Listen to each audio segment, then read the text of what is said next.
Dion Fortune Cabala Mística. Capítulo 16 Joma, el segundo Sepira.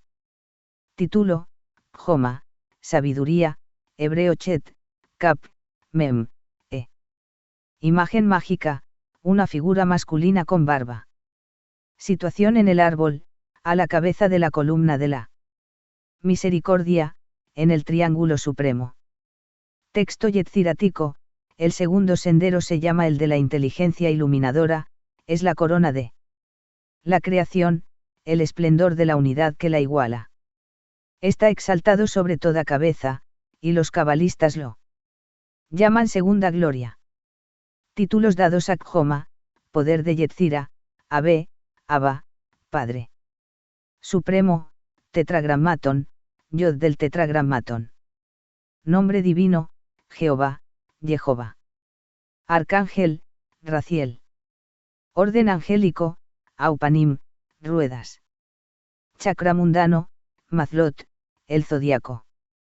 Experiencia espiritual, visión de Dios cara a cara. Virtud, devoción. Vicio. Correspondencia en el microcosmos, el lado izquierdo de la cara. Símbolos, el lingam. El falo. El yod del tetragrammatón. La vestidura de gloria interna. El pedestal o piedra. La torre. El cetro de poder, en alto. La línea recta. Cartas de tarot, los 4-2. 2 de bastos, dominio. 2 de copas, amor. 2 de espadas, paz restablecida. 2 de oros, cambio armonioso. Color en Atzilut, azul suave puro. Bria, gris. Yetzira, gris perla iridiscente. Asia, blanco moteado de rojo, azul y amarillo.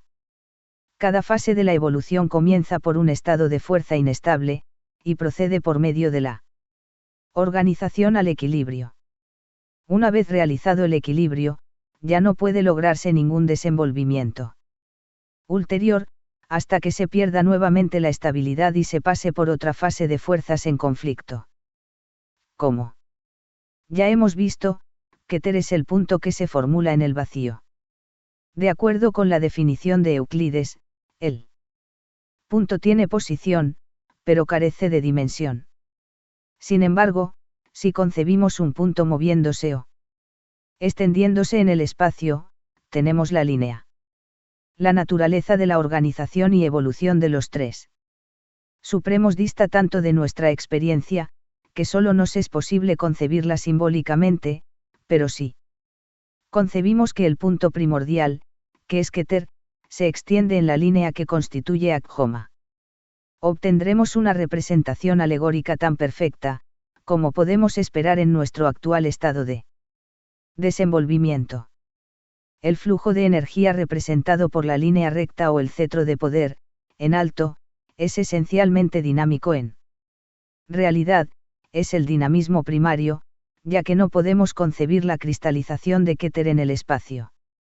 Como un proceso dinámico, participa más bien de lo estático, ya que es la limitación de lo informe y de lo libre, dentro de los moldes de la forma, por más tenue y sutil que esa forma pueda parecer a nuestros ojos. Una vez que ha alcanzado los límites de la organización de dicha forma, el flujo incesante de la fuerza del inmanifestado trasciende sus limitaciones y requiere nuevas modalidades de desenvolvimiento, estableciendo así nuevas relaciones y equilibrios. Joma es justamente ese flujo de fuerza inorganizada e incompensada, y como Joma es un sepira dinámico, haremos bien en considerarlo como cable conductor por donde pasa la energía, más que un receptáculo donde se almacena la fuerza. Joma no es un sepira organizador sino el gran estimulador del universo. Bina, el tercer Selfira, recibe de Joma su influjo o emanación, siendo Bina el primero de los sepirot. Organizadores y estabilizadores. Es imposible comprender aisladamente cualquiera de los sepirot. Apareados, hay que considerar a ambos a la vez. Por tanto, para poder comprender a Joman, tendremos que decir algo acerca de Bina. Notemos, pues, que Vina está asignado al planeta Saturno y se le llama la Madre Superior. En Vina y Kjoma tenemos a los arquetipos positivos y negativos, la masculinidad y femineidad. Primordiales, establecidas cuando ningún rostro contemplaba a otro rostro, y la manifestación era aún incipiente. De este par de opuestos primarios es de donde surgen los pilares del universo, entre los cuales está tejido el velo de la manifestación. Como ya hemos notado, el árbol de la vida es una representación diagramática del universo, en la que los aspectos positivo y negativo, masculino y femenino, están representados por los pilares laterales de la misericordia y de la severidad. Podría parecer muy extraño, a quien no esté familiarizado con estas cosas, que el pilar de la misericordia sea atribuido a la columna masculina o positiva, y en cambio, el pilar de la severidad, corresponda a la columna femenina. Pero cuando nos damos cuenta de que el tipo de fuerza dinámica masculina es el que estimula y provoca la evolución, mientras que el tipo de fuerza femenina es el que construye las formas, se verá que esa denominación es muy adecuada, porque la forma que se construye a su hora debe ser dejada atrás y pierde su utilidad, convirtiéndose en un obstáculo e inconveniente para él.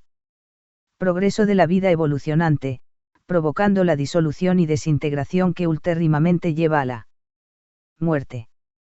El padre es el dador de vida, pero la madre es la dadora de la muerte, ya que su matriz es la puerta por donde se penetra en la materia y por intermedio de la cual la vida es aprisionada por la forma. Ninguna forma puede ser ni infinita ni eterna, el nacimiento lleva implícita la muerte. Entre esos dos aspectos bipolares de la manifestación, el Padre y la Madre Supremos, se va tejiendo el velo de la vida. Las almas van y vienen como la corredera de un telar. Y en nuestras vidas individuales, en nuestros ritmos fisiológicos, en la historia del nacimiento y caída de las naciones, podemos observar la misma periodicidad rítmica. En este primer par de Sepirot, tenemos la clave del sexo, el par de opuestos biológicos de la masculinidad y de la femineidad. Pero esta paridad de opuestos no solamente es de tipo, sino que también se produce en el tiempo, y tenemos épocas alternantes en nuestras vidas, en nuestros procesos fisiológicos y en la historia de las naciones, durante las cuales prevalece la actividad o la pasividad, la construcción o la destrucción. El conocimiento de la periodicidad de estos ciclos es parte del secreto celosísimamente guardado por los iniciados de la antigua sabiduría que puede ser descubierto astrológica y cabalísticamente. La imagen mágica de Kjoma y los símbolos que se le asignan, contienen esa idea.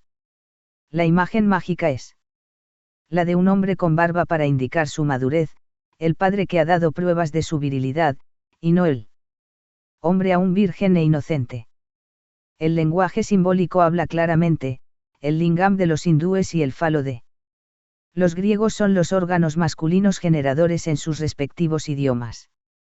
La piedra vertical, la torre o el cetro en alto, todos ellos son símbolos del mismo miembro viril. Sin embargo, no debe suponerse que Kjoma es un símbolo fálico o sexual, y nada más.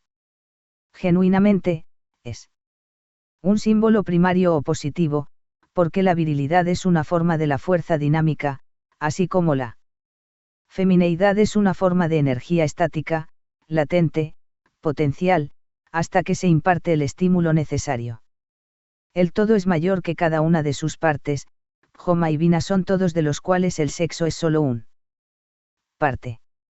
Al comprender las relaciones que el sexo tiene con las fuerzas polarizadoras en conjunto, encontramos la clave para la debida comprensión del sexo, y, entonces, podemos comparar los principios cósmicos con las enseñanzas de psicología y moral.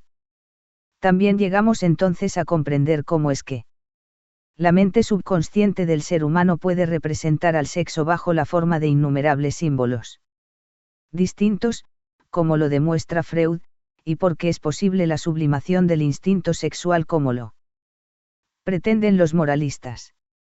La manifestación es, pues, sexual, en cuanto se produce siempre en términos pares.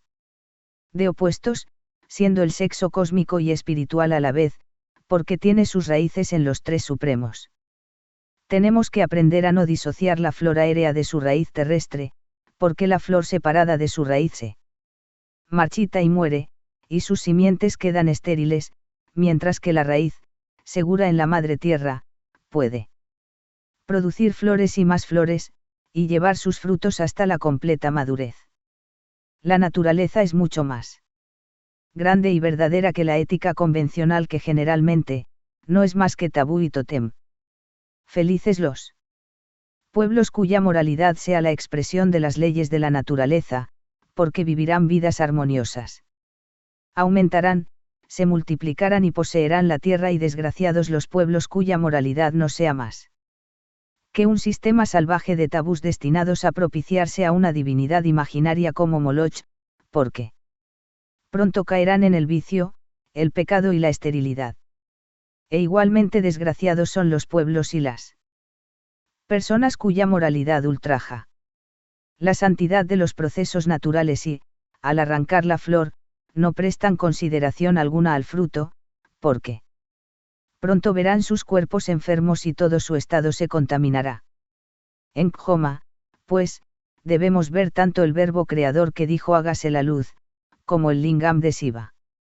O el falo que adoraban las bacantes. Tenemos que aprender a reconocer la fuerza dinámica y venerarla. Donde quiera que la veamos, porque su nombre divino es Jehová, Tetragrammaton. La vemos en la cola desplegada del pavo real, y en la iridiscencia del cuello de la paloma, pero, igualmente, podemos escucharla en el aullido del gato en celo, o sentirla en la fetidez del macho cabrío. De la misma manera nos encontramos con ella en las aventuras colonizadoras de las más viriles épocas de nuestra historia. Especialmente en las reinas Isabel y Victoria, mujeres ambas.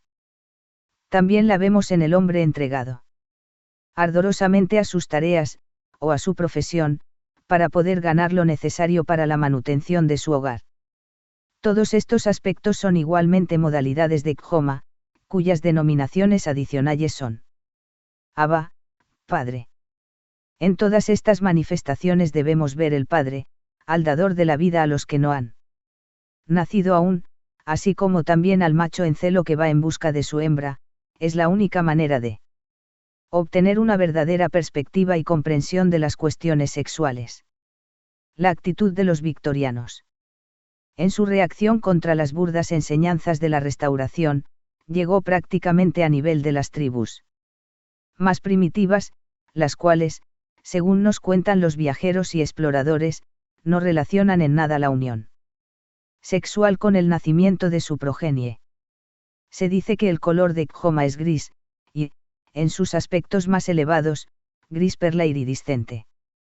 En ello podemos ver el velamiento de la purísima luz blanca de Keter en su camino descendente que emana hacia Vina, cuyo color es negro. El chakra mundano o manifestación física directa de Khoma, se dice que es el zodíaco, llamado en hebreo Mazlot, con lo cual podemos ver que los antiguos rabis conocían debidamente el proceso de la evolución de nuestro sistema solar.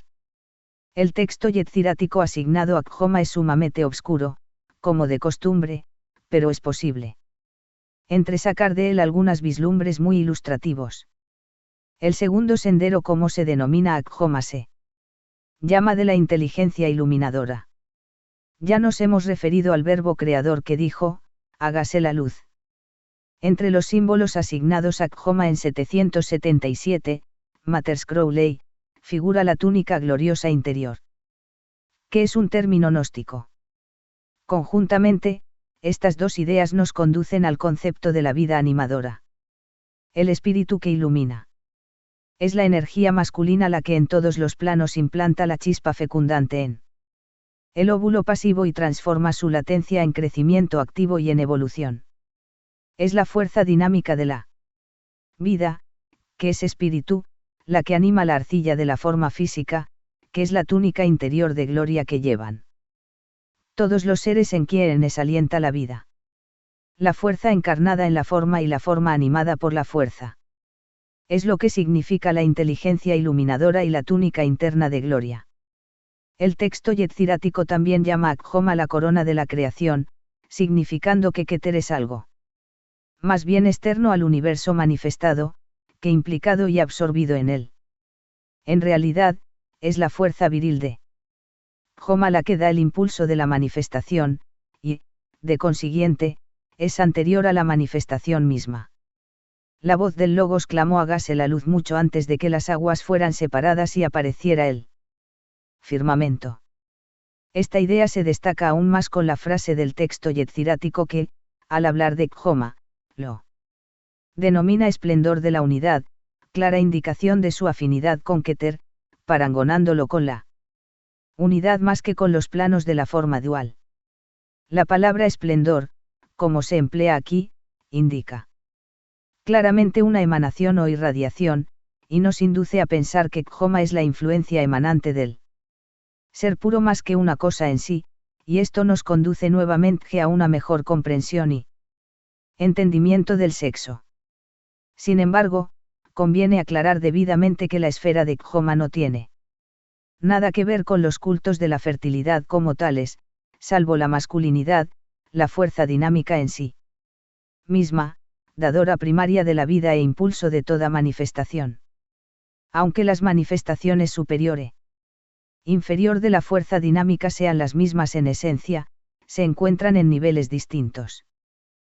Príapo no es idéntico a Jehová, sin embargo, la raíz de Príapo se encuentra en Jehová, y la manifestación de Dios Padre, es Príapo, como lo indica el hecho que los rabis llamaban a Khoma Yod de tetragrammaton, y Yod es idéntico al lingam de esa fraseología. Es curioso que el Seper Yetzirah diga, con respecto a dos de los Sepirot, que ellos se encuentran exaltados sobre toda cabeza, lo cual parece una afirmación contradictoria, pero en el hecho de que dicha afirmación se haga con respecto a Khoma y Malkut encontramos cierta iluminación, si reflexionamos sobre su significado. Khoma es el Padre Supremo, siendo Malkut la Madre inferior, y el mismo texto que la declara exaltada sobre toda cabeza, agrega también que se sienta en el trono de Bina la Madre superior, la parte negativa de Khoma. Ahora bien, Khoma es la forma más abstracta de la fuerza, y Malkut la más densa de la materia, de manera que en esa declaración encontramos un vislumbre de que cada uno de ese par de opuestos es la manifestación suprema de su propio tipo, siendo ambos igualmente sagrados, aunque de distinta manera. Es necesario que distingamos entre el rito de la fertilidad, el rito de la vitalidad y el de la iluminación o inspiración, que es la que invoca y hace descender las lenguas flamígeras de Pentecostés. El culto de la fertilidad busca, lisa y llanamente, la reproducción, sea de los rebaños o de la progenie humana, pertenece a Yesod y no tiene nada que ver con el culto de la vitalidad que corresponde a Nezach, la esfera de Venus Afrodita. Esto está vinculado con ciertas enseñanzas esotéricas muy importantes sobre las influencias vitalizadoras o magnéticas que los sexos tienen entre sí, aparte por completo del intercambio físico, y de las cuales nos ocuparemos cuando entremos a considerar la esfera de Venus, Nezach. El rito de Khoma, si así puede llamárselo, se refiere al influjo de la energía cósmica. Es amorfo, siendo el impulso puro de la creación dinámica, y siendo informe, la creación a que de lugar puede asumir cualesquiera de todas las formas. De ahí la posibilidad de sublimar la fuerza creadora, extrayéndola de su aspecto puramente priápico. Que nosotros sepamos, no existe una magia ceremonial que corresponda a ninguno de estos tres supremos. Solo podemos ponernos en contacto con ellos participando de su naturaleza esencial. Keter, el ser puro, lo podemos realizar o ponernos en su contacto solo cuando alcanzamos la naturaleza de su existencia sin partes, atributos ni dimensiones.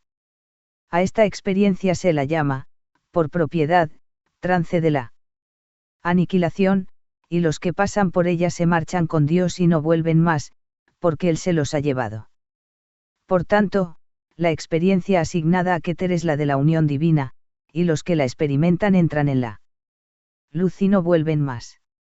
Para ponernos en contacto con Khoma tenemos que experimentar el flujo de energía cósmica en su forma pura, una energía tan tremenda que el ser humano mortal se funde y disgrega en ella. Cuéntala leyenda que cuando Semele, la madre de Dionisio, vio a Zeus, su divino amante, en forma divina con él rayo, ella se quemó y estalló, dando nacimiento a su hijo prematuramente. La experiencia espiritual asignada a Keter es la visión de Dios cara a cara. Dios, Jehová, dijo a Moisés. No puedes contemplar mi rostro y sobrevivir. Aunque la visión del Padre Divino desintegre a los mortales, como el fuego, el Hijo Divino puede ser invocado mediante los ritos adecuados, la bacanalia, en el caso del Hijo de Zeus, y la Eucaristía, en el caso del Hijo de Jehová. Vemos, pues, que existe una forma inferior de la manifestación, que nos muestra al Padre, pero este rito debe su efectividad solamente al hecho de que del Padre Khoma, deriva su inteligencia iluminadora, su túnica interior de gloria. El grado de iniciación correspondiente a Khoma, se dice que es de mago, y los instrumentos mágicos que se atribuyen a este grado son, el falo y la túnica interior de gloria. Esto nos enseña que esos símbolos tienen un significado microcósmico o psicológico, como también uno místico y macrocósmico. La vestidura interior de gloria debe significar, seguramente, esa luz interna que ilumina a todo ser humano que viene al mundo, la visión espiritual merced a la cual el místico discierne las cosas espirituales, la forma subjetiva de la inteligencia iluminadora a que se refiere el texto del Sefer Yetzirah. El falo o lingam es uno de los instrumentos o armas mágicas del iniciado que opera en el grado de Khoma, lo que nos habla del conocimiento espiritual del sexo y del significado cósmico de la polaridad que pertenecen a este grado. Quien sea capaz de ver bajo la superficie, en cuestiones mágicas y místicas, no dejará de darse cuenta de que la comprensión de la tremenda y misteriosa potencia que una de sus manifestaciones llamamos sexo encierra la clave de un gran poder. No es por nada que las imágenes sexuales impregnan todas las visiones del vidente, desde el cantar de los cantores hasta el castillo interior. Por lo antedicho no debe deducirse, ni mucho menos, que estemos abogando por los ritos orgiásticos como sendero de iniciación, sino queremos decir que, sin la debida comprensión y entendimiento del aspecto esotérico del sexo, el sendero es un callejón sin salida. Freud explicó claramente la verdad a nuestra generación cuando indicó que el sexo es la clave de la patología psicológica, aunque cometió el error de convertirla en la única clave de las 9 cámaras del alma humana. Así como no puede existir la salud subconsciente si no hay armonía en la vida sexual, tampoco puede existir ninguna operación positiva y dinámica en los planos de la supraconsciencia, a menos que se comprendan y observen rigurosamente las leyes de la polaridad. Para muchos místicos que tratan de huir de la materia refugiándose en el espíritu, estas palabras podrán parecer un poco duras, pero la experiencia demostrará que son verdaderas. Por tanto, hay que decirlas, aunque sean pocos los que las agradezcan. El tremendo flujo descendente de las energías de Khoma, invocados por medio del nombre divino de 4 letras, ya del yod macrocósmico al yo microcósmico, y allí es sublimado. A menos que la mente subconsciente esté libre de disociaciones y represiones, y todas las partes de las múltiples naturalezas humanas, debidamente coordinadas y sincronizadas, ese flujo de fuerza puede provocar reacciones y síntomas patológicos. Esta no quiere decir que quien invoca a Zeus sea, a la vez, un adorador del Príapo. Pero sí significa que nadie puede sublimar una disociación. Cuando el canal está libre de obstrucciones, el flujo descendente puede dar vuelta en el nadir y convertirse en un flujo ascendente, factible de ser dirigido hacia cualquier esfera o canal que se desee, pero, agrade o no, el hecho es que se trata de un flujo descendente antes que pueda convertirse en uno ascendente, y si nuestros pies no están firmes sobre la tierra elemental, estallaremos como viejos odres de vino. Todo ocultista práctico sabe que Freud ha dicho la verdad, aunque no todas, pero no lo manifiestan por temor de ser acusados de falacismo o de prácticas orgiásticas. Todas las cosas tienen su lugar debido. Aunque no en el templo del Espíritu Santo, negarles su puesto es una locura que la época victoriana debió pagar bien caro con una abrumadora cosecha de psicopatologías. Cuando operamos dinámicamente en cualquier plano, estamos actuando en el pilar derecho del árbol y extraemos la energía primaria que utilizamos, de la fuerza de Yod-Dek-Homa. En este punto debemos mencionar el hecho de que la correspondencia microcósmica de Khoma es el lado izquierdo del rostro. La correspondencia macrocósmica y microcósmica desempeñan un papel importantísimo en la práctica. El macrocosmo u hombre mayor es, por supuesto, el universo mismo, mientras que el microcosmo es el humano individual. Se dice que este es el único ser que tiene una naturaleza cuádruple que corresponde exactamente a los niveles del costado. A los ángeles les faltan los niveles inferiores y a los animales, los superiores.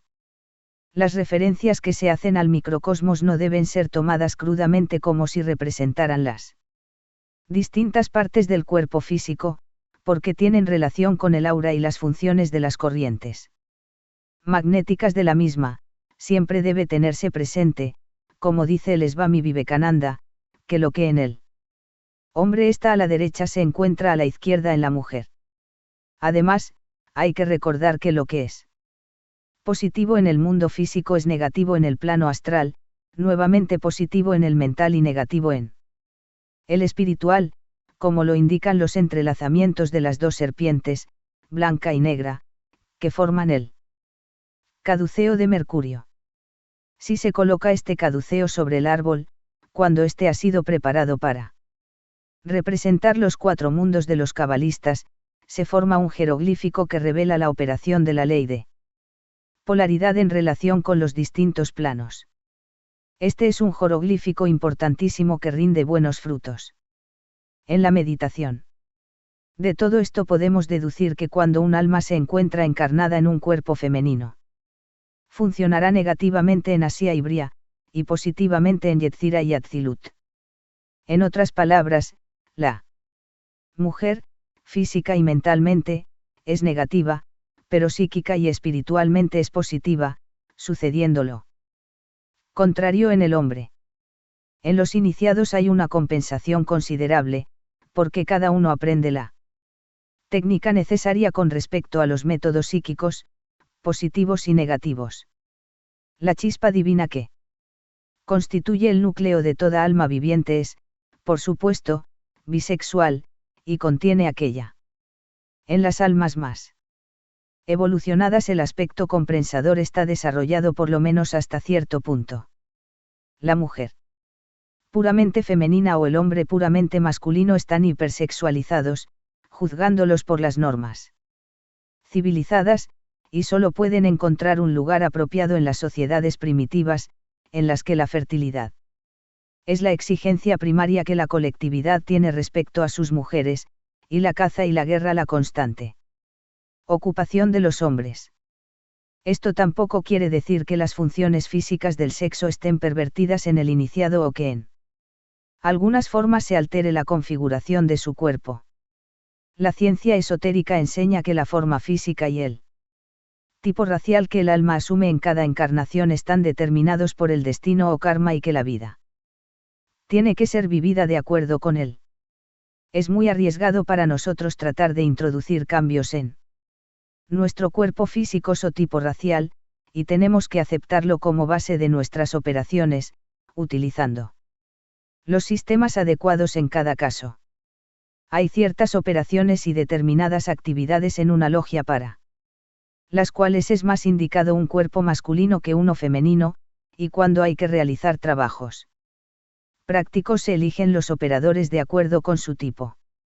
Pero cuando se trata simplemente de realizarlos rituales relativos al ejercitamiento de un iniciado, entonces se acostumbra dejar que cada uno ocupe por turno los diferentes puestos para que así vaya aprendiendo a manejar los distintos tipos de energía y así se vaya equilibrando debidamente. Benjamin Kidd, en su estimulante obra Test Science Grados Fahrenheit Power, La ciencia del poder, señala que el tipo más elevado del ser humano que pueda concebir es el que se aproxima al niño. En este observamos el tamaño relativamente enorme de la cabeza comparando con el peso del cuerpo y que las características sexuales secundarias apenas están presentes. En forma modificada, encontramos las mismas tendencias en el adulto civilizado. El tipo humano más elevado no es el del hirsuto gorila ni el de la mujer de opulentos pechos. La tendencia de la civilización es la de crear un tipo que se va aproximando a ambos sexos en lo que concierne a las características secundarias del mismo. ¿Qué porcentaje de varones civilizados podrían dejarse crecer una barba realmente patriarcal? Sin embargo, las características sexuales primarias deben mantenerse íntegramente, pues de lo contrario la raza perecería rápidamente y no tenemos motivos alguno para suponer que así es el caso aún entre nuestros más modernos epicenos que llenan los tribunales de divorcio con pruebas abundantes de su rebosante filoprogenitividad.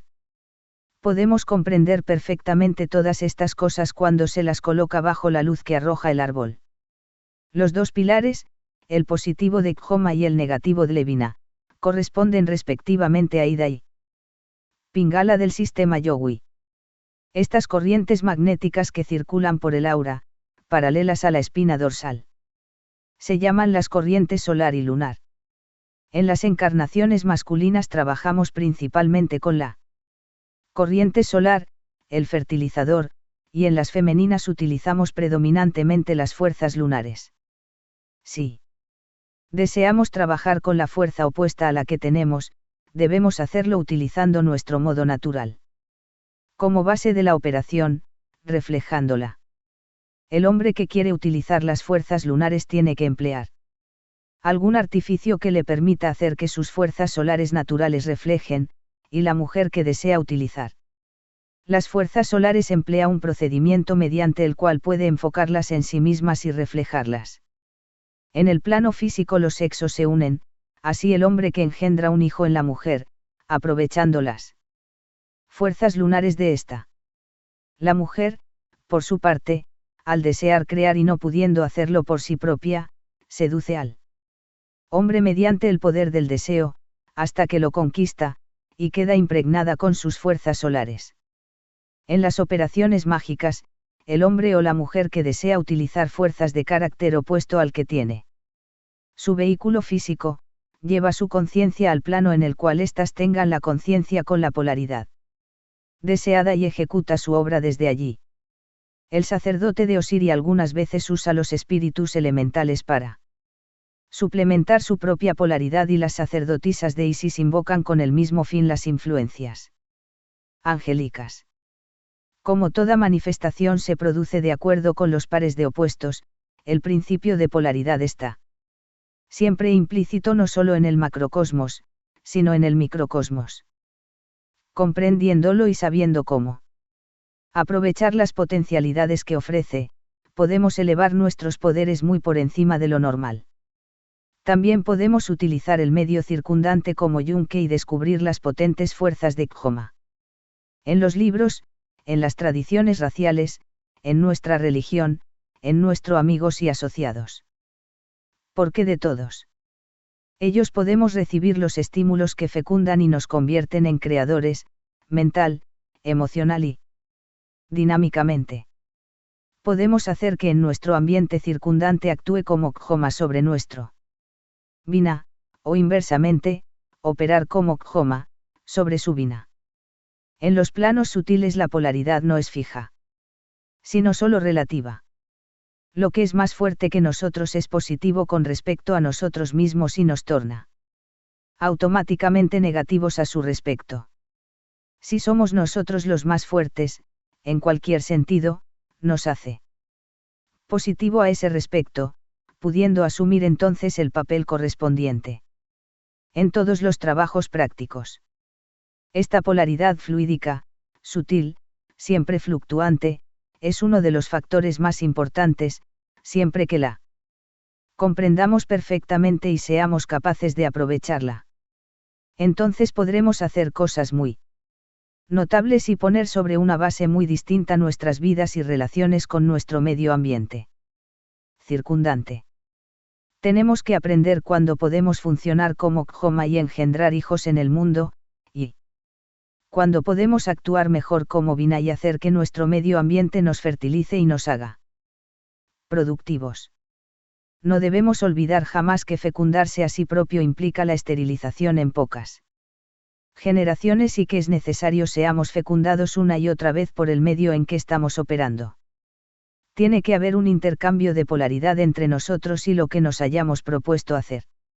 Debiendo estar constantemente alerta para encontrar las influencias polarizadoras, sea en la tradición, en los libros o en los colaboradores de nuestra esfera de actividad, y hasta en la misma oposición, los enemigos y antagonistas porque hay tanta fuerza polarizante en un odio enconado como en el amor, siempre que sepamos cómo usarla. Es necesario que recibamos estímulos y tenemos que crear algo, aunque no sea más que vivir bien nuestra vida. Kjoma es el estímulo cósmico, todo lo que estimula pertenece a Kjoma en la clasificación del árbol, y los sedantes a Vina. Obtenemos una comprensión más profunda de este principio de polaridad cósmica cuando estudiemos Vina, el tercer sepira, porque apenas es posible comprender los efectos de Kjoma sin referirnos a su opuesto polarizante con el cual funciona siempre. Por tanto, no llevaremos nuestro estudio más adelante en este momento, sino que concluiremos nuestra consideración de Kjoma refiriéndonos a las cartas del tarot que se le atribuyen, y reanudaremos nuestra investigación sobre tema tan significativo cuando Vina os haya proporcionado detalles ulteriores. 3. Como lo hicimos notar en el capítulo referente a Keter, las 4 series de láminas del tarot corresponden a los 4 elementos, y los 4 ases representan las raíces de las potencias de dichos elementos. Los 4 dos corresponden a Kjoma y representan la operación polarizada de esos elementos en equilibrio armonioso. De ahí que todas las cartas del 2 sean cartas de armonía. El 2 de bastos, que corresponde al elemento fuego, se llama el señor dominador. Los bastos son esencialmente un símbolo fálico, masculino, y se atribuyen a Kjoma, de manera que podemos interpretar esta carta como significativa de polarización, el positivo que ha encontrado su pareja negativa y está en equilibrio. No hay antagonismo o resistencia contra el dominador, sino que es como si un pueblo satisfecho aceptara contento su dominio, Vina, satisfecha acepta a su esposo. El 2 de copa, agua, se llama el señor del amor, aquí encontramos el concepto de la polarización armoniosa. El 2 de espada, aire, es llamado el señor de la paz restablecido, indicando que la fuerza destructiva de la espada está en equilibrio temporal. El 2 de oros, tierra, se llama el señor del cambio armonioso. Aquí, como en las espadas, vemos una modificación de la naturaleza esencial de la fuerza elemental merced a su polaridad opuesta, produciendo nuevamente el equilibrio. La fuerza destructiva de las espadas retorna a la paz, y la inercia, la resistencia terrestre, al polarizarse por la influencia de Kjoma, se convierte en ritmo equilibrado. Estas 4 cartas indican la fuerza de Kjoma sobre la polaridad, esto es, el equilibrio esencial del poder. Tal como se manifiesta en los 4 mundos de los cabalistas. Cuando aparecen en la adivinación indican siempre poder en equilibrio. No señalan una fuerza dinámica, como podría esperarse de Kjoma, porque, como este es uno de los 3 supremos, su fuerza es positiva en los planos sutiles y consiguientemente negativa en los planos de la forma.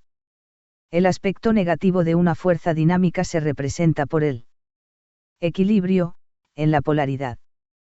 El aspecto negativo de una fuerza negativa se representa por la destrucción.